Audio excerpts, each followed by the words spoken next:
Assalamualaikum warahmatullahi wabarakatuh.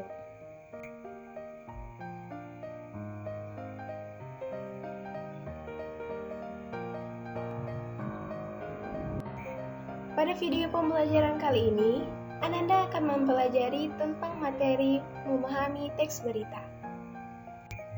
Berikut, Ananda bisa lihat kompetensi inti yang harus dicapai. Tahukah Ananda? Setiap kali Ananda mendengar informasi dari teman tentang kejadian yang sudah dialami, dia sudah menyampaikan suatu berita kepada Ananda. Lalu, apakah teks berita itu? Teks berita merupakan teks yang berisi tentang segala peristiwa yang terjadi di dunia. Teks berita biasanya disebarkan melalui berbagai media, seperti radio, televisi, internet, situs web, ataupun media lainnya. Ada 5 hal yang harus kita ketahui, yaitu apa fungsi komunikatif teks berita, di mana lokasi sosial teks berita, apa saja unsur teks berita, bagaimana struktur teks berita, dan apa saja karakteristik penggunaan bahasa teks berita.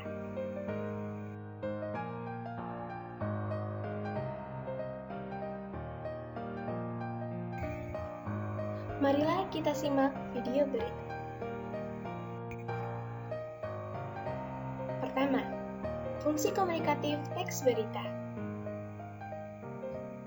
Teks berita digunakan untuk menyampaikan kejadian yang baru saja terjadi dan masih hangat untuk diperbincangkan. Kejadian tentang apa? Kejadian tentang sesuatu yang diyakini penulis, yang memiliki nilai kebenaran atau mungkin nilai ketidakbenaran.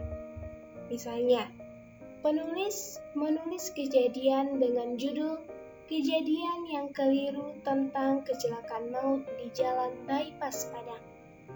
Dalam kejadian itu, penulis ingin menyampaikan bahwa kecelakaan maut di Jalan Bypass Padang tidak menutup kemungkinan terjadi dikarenakan adanya jalanan yang berlubang dan padatnya lalu lintas.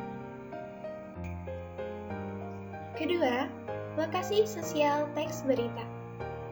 Anda dapat menemukan teks berita pada surat kabar atau koran, majalah, bahkan di internet. Nah, lokasi-lokasi tempat ditemukan teks berita itulah yang disebut sebagai lokasi sosial teks berita. Jadi, ternyata teks yang kita pelajari itu memang benar-benar ada dalam kehidupan kita. Memang penting untuk kita pahami.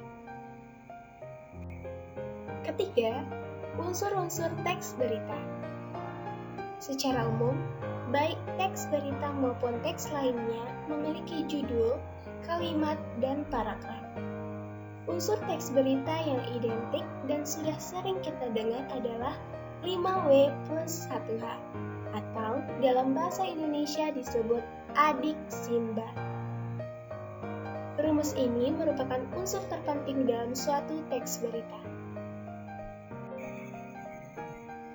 Keempat, struktur generik teks berita. Anda bisa lihat pada video ini.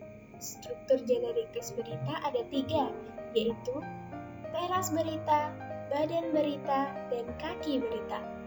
Anda bisa lihat perinciannya pada materi yang telah dibagikan. Terakhir, karakteristik penggunaan bahasa dalam teks berita.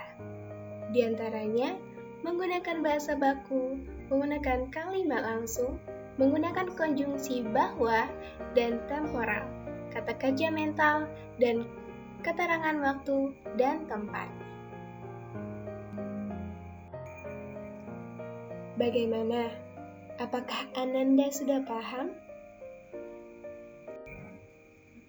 Sampai di sini, jika ada yang belum dimengerti, silakan ditanyakan setelah video ini berakhir ya. Terima kasih. Semoga bermanfaat bagi Ananda semua. Sampai jumpa di video pembelajaran selanjutnya. Wassalamualaikum warahmatullahi wabarakatuh.